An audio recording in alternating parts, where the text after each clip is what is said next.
On Kochie's Business Builders, paying yourself a wage, why it makes a lot of sense for your cash flow and your tax planning. Plus the business success story from one man's passion for beer. And recognise this logo?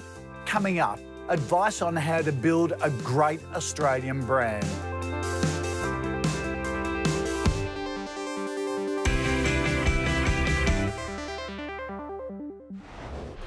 Hello and welcome to Kochie's Business Builders.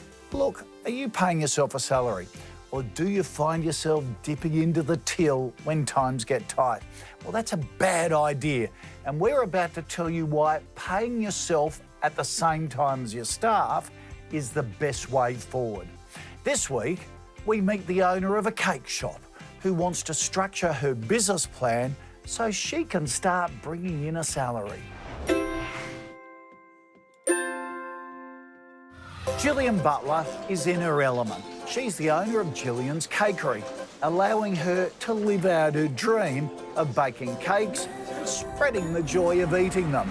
But while she doesn't need help in the kitchen, her business plan could do with some help.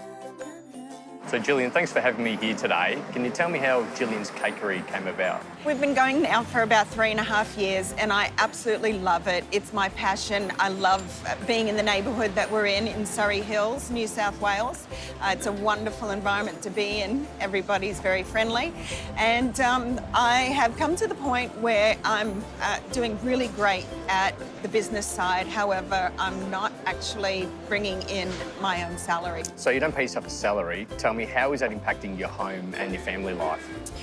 By not paying myself a salary, it makes everything have to rely on my husband's salary. And while we're okay for the moment, it's getting to the point now where we're going to start having to dip into savings if I don't start paying myself. So I take very little from the company because I want to be able to reinvest it, and because it's something that I absolutely love, I don't mind doing that. But now it's, getting to the point where I need to. So tell me, what does a day at Jillian's Cakery entail?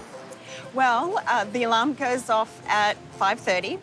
I jump up, quickly get in the car to go at 6 o'clock and be here by 6:30.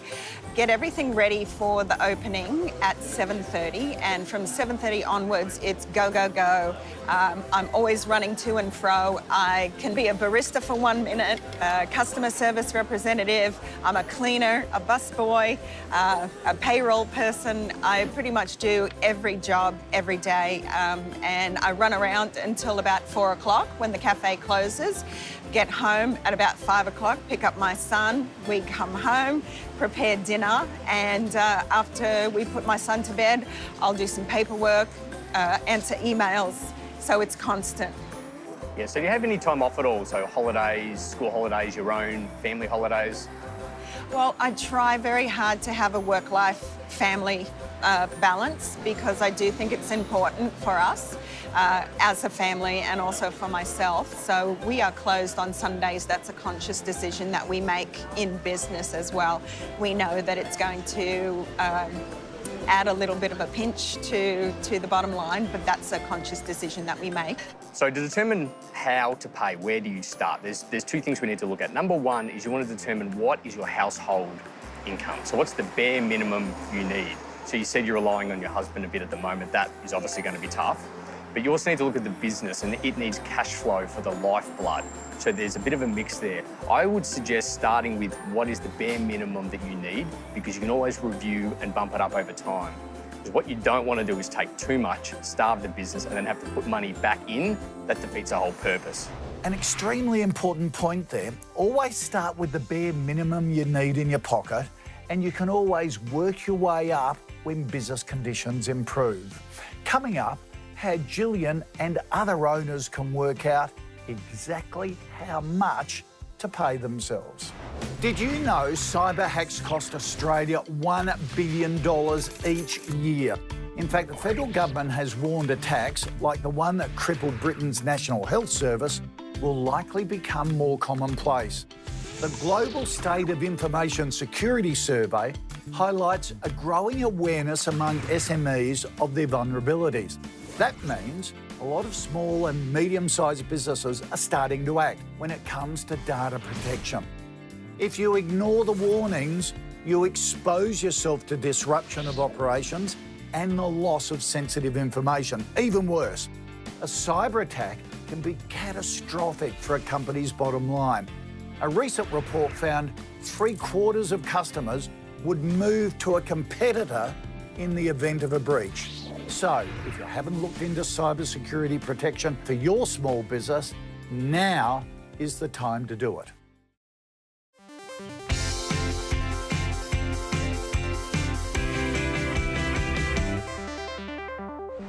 Hi, my name's Grant Collins and I run Gin Lane here on Kensington Street in Chippendale, and I fully support Kochie's campaign for optimism.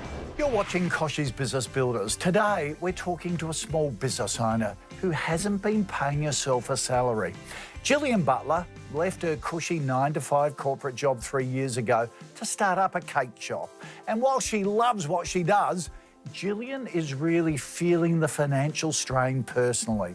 So today, we're helping her figure out a plan to bring home the dough. So Brad, I started Jillian's Cakery with the vision of being able to bring my beautiful cakes to the people of Sydney. How important is it that I pay myself a salary? It's very important that you pay yourself a salary. I mean, your team get paid a salary.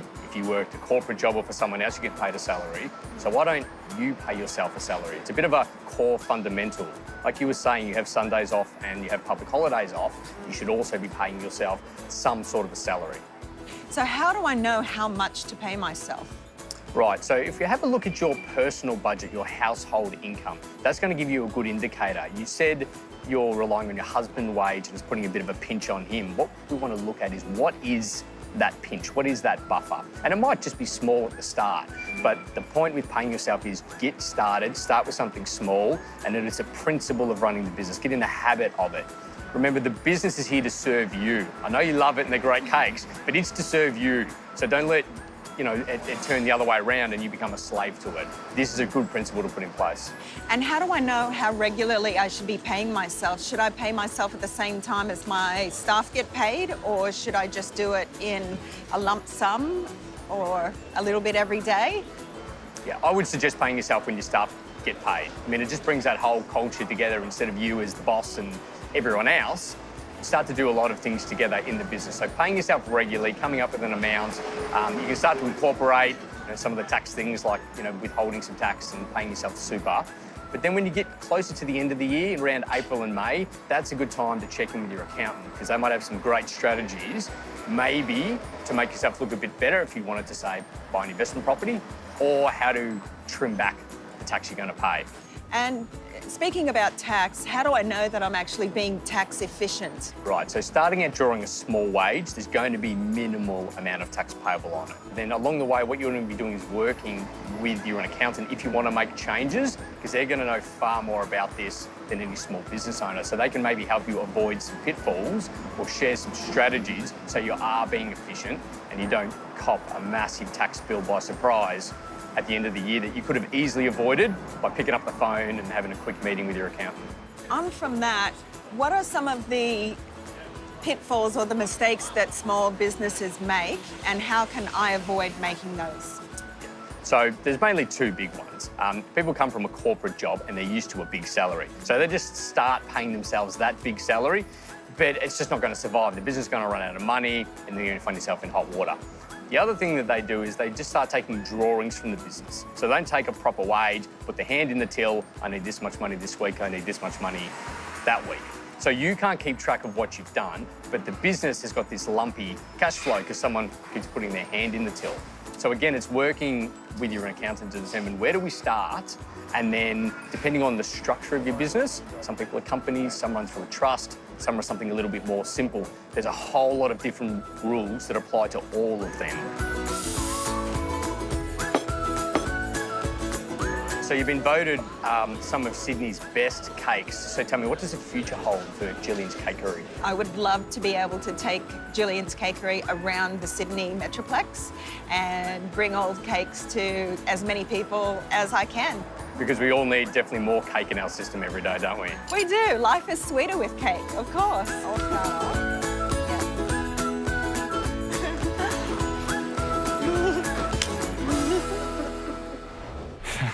It sure is. But it is also critical to build your personal costs into your pricing. You're not a charity. Paying yourself a salary, even a small one, helps you to do that. Sit down with your accountant and figure out the bare minimum you need to bring home each week. It's better to have a small wage each week rather than dipping into the business when you get desperate. It'll also protect you at tax time. That's really important. Well, now to our Pillars of Success segment, helping you build solid foundations. Business Growth Advisor Anna Samios is here to talk strategy.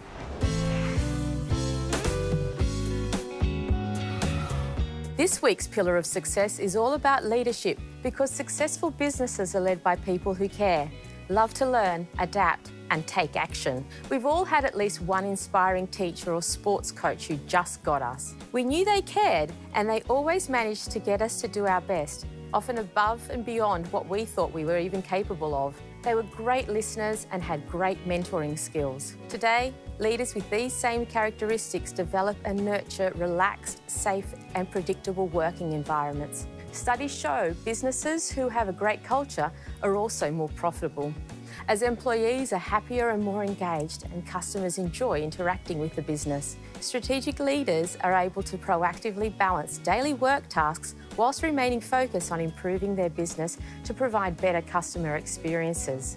They also have an innovation or growth mindset, continuously seeking to improve and safeguard their business's future. Small businesses led by the right people are highly agile. This is a significant competitive advantage as they adapt and respond quickly when new opportunities arise. Strategic leaders who nurture a great culture win. Coming up, the man who built a beer empire with the help of some mates. He's next.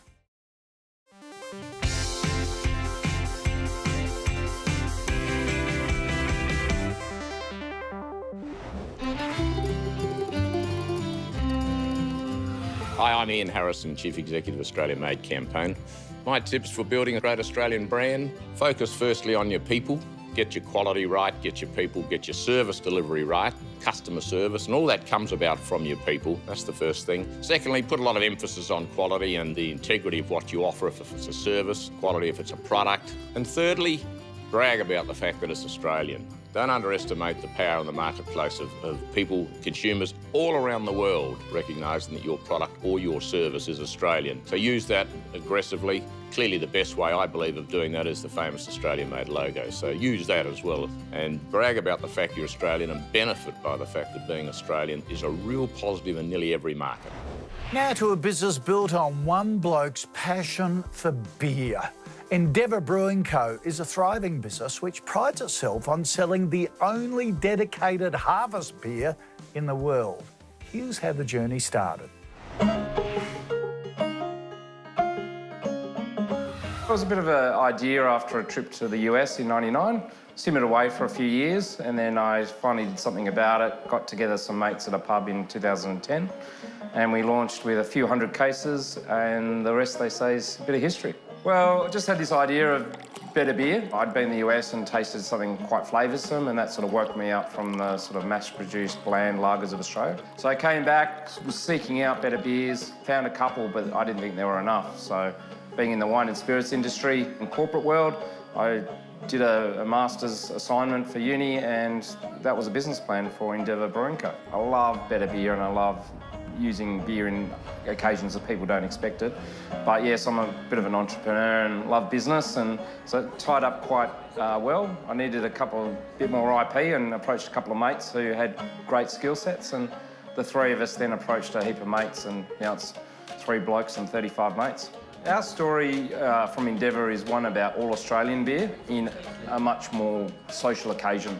So we're taking beer out of V8s and on the beach to dining, great food. We go and approach farmers in Tasmania and Victoria, try and find the best of the harvest, and then put those best ingredients in our brews every year. So we're like a wine company. We actually change our recipes every year. Our tagline a couple of years ago was, "Where beer is born." And it's certainly not just born in the brewery. It starts way back with the farmers and all their hard work in getting the best ingredients you can. The big thing that keeps me focused is probably two things. It's one, my family. I love spending time with my young family, 4 kids under 10, and looking after them, hopefully one day being able to take them on a holiday. But secondly, it's all those mates who entrusted their money with us as shareholders to give them, one, some value, and upfront value for them at the moment. It's a bit of free beer, but in the long run, they can be really proud of investing in a nice little Australian beer company. And let me tell you, it's a good drop.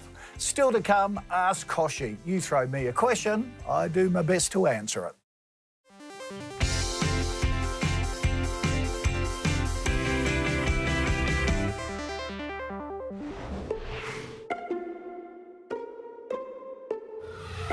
You may have already heard about 5G, which is the new mobile network technology set to replace 4G mobile networks over the coming years. There have already been some limited 5G trials here in Australia, and we'll probably see the first products coming out from Telstra and Optus next year. So what are the benefits of 5G, especially when it comes to businesses?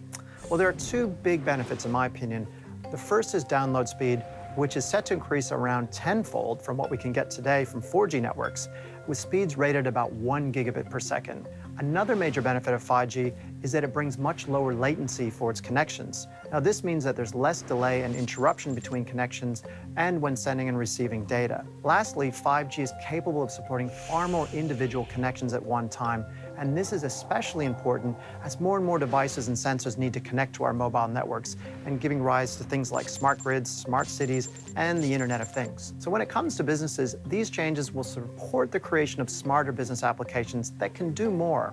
They'll also have more consistent performance, and lower latency means better experiences for customers as well as staff. It's Ask Kochie time. This week, a mobile vet got in touch asking what tech devices would best suit while working on the road. Hi, I'm Dr. Dave and I run the oldest established mobile vet service in Sydney, vet2u.net. Currently, I'm looking to upgrade my technology and I'd love to learn which devices would best suit my business. As I'm on the road most of the day, I need an easy system to view my bookings and to make appointments on the run. What are your suggestions for the best tech to use? Can't wait to hear your advice, Kochie. That's a great question, Dr. Dave. Thanks for taking the time to get in touch. There are so many types of devices out there. But to make sure I'm giving you the best possible advice, I've asked in the guru, Daniel McAvoy from Microsoft, to join us. Now, the flash term for you, Daniel, is a master trainer of consumer and devices sales, but basically you're a geek that knows about everything. Yeah, that's right. I love technology. That's what I do. Perfect. All right. And Dr. Dave's question is just so common amongst small business owners, isn't it, to take technology from patient to patient or customer to customer. What's the best advice? I think the best advice that I can give, Dr. Dave, is to really think about the devices that's going to work into your workflow.